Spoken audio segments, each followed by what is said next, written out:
حال ہی میں اس کنویں کو اوپن کر دیا گیا ہے کچھ۔ السلام علیکم ورحمۃ اللہ۔ ابھی میں موجود ہوں بئر غرس کے ساتھ۔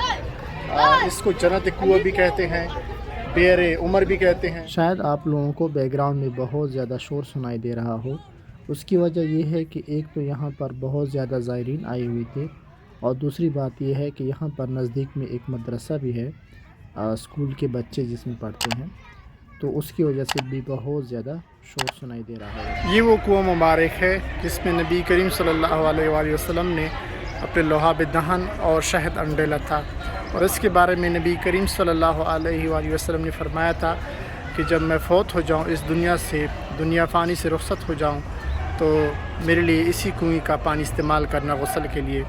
جب نبی کریم صلی اللہ علیہ وآلہ وسلم فوت ہو چکے تھے تو اسی پانی سے 7 مشکیزیں لے کے گئے تھے غسل کرنے کے لیے، تو اسی کنویں کے پانی سے نبی کریم صلی اللہ علیہ وآلہ وسلم کو غسل دیا گیا تھا۔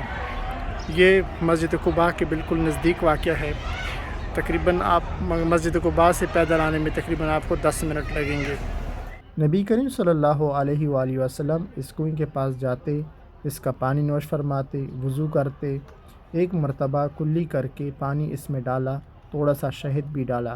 صحابہ کرام رضی اللہ بھی اس کنویں کا پانی منگواتے اور نوش فرماتے۔ ابن عباس رضی اللہ تعالیٰ عنہ بیان کرتے ہیں کہ نبی کریم صلی اللہ علیہ وآلہ وسلم نے فرمایا، بئر غرس جنت کے چشموں میں سے ایک چشمہ ہے۔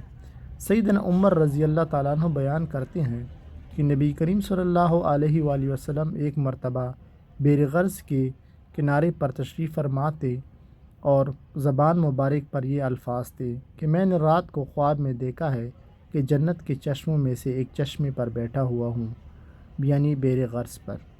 کچھ عرصے پہلے بھی زیارت نصیب ہوئی تھی مجھے، لیکن اس ٹائم یہ کنواں حال ہی میں اس کنویں کو اوپن کر دیا گیا ہے۔ کچھ عرصے پہلے اس پہ کام چل رہا تھا، لیکن ابھی آپ لوگ اسی کنویں کا پانی بھی استعمال کر سکتے ہیں۔ یہاں سے لوگ پانی بھی لے کے جاتے ہیں پینے کے لیے۔ فللأمجاد بانيها ومن يسعى إلى العليا بما فيها ويبني مجده جدلا فروح الفاتحة۔ اس کنویں کے بالکل نزدیک میں ہی حضرت سلمان فارسی رضی اللہ عنہ کا باغ بھی واقع ہے۔ انشاءاللہ تعالی اگلی ویڈیو ہم اسی کی بنائیں گے۔ امید ہے آپ لوگوں کو یہ ویڈیو بھی پسند آئی ہوگی۔ ثواب کی نیت سے اس کو اپنے دوستوں احباب کے ساتھ شیئر کریں، کیونکہ جو لوگ حج و عمرہ کے لیے نہیں آ سکتے یا ان کا بلاوا نہیں آتا ابھی تک، تو وہ اس سے مستفید ہو سکے۔ السلام علیکم ورحمۃ اللہ وبرکاتہ۔ قد عظمت فللأمجاد بانيها ومن يسعى إلى العليا